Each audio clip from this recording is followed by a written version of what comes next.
જે તમારું અહિત વિચારતા હશે, જે તમને પાડવાની કોશિશ કરતા હશે, જે તમારી પાછળ કોઈ દગો કરતા હશે કે ગમે તે મતલબ હશે, તમારી પાછળ નિંદાય કરતા હશે ને એવા વ્યક્તિને હું તમારી જોડે બેહવા દઈશ.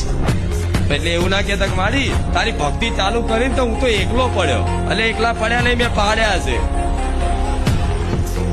થાય છે ને આવું? હા, નકામાને બધા કાઢીશ ડિલેટ. હા, શું ખોટું? હા, કેમ કે પ્રેમ ગલી અતિ સાકરી તામે દોના સમાય. શું? પ્રેમ ગલી અતિ સાકરી, પ્રેમ ગલી એવી છે કે એક જ સમાય બે આવે તમારે બધાને લઈને હેડવું છે. પણ આ માર્ગ ઉપર તમે અને હું માતા, તમે એકલા અને હું માતા, બસ આવી તમે એકલા હું માતા, બીજું કોઈ નહીં, કોઈ સાથી કોઈ સંગી નહીં. સમજે? એટલે બધાના બોધ આલવા જો.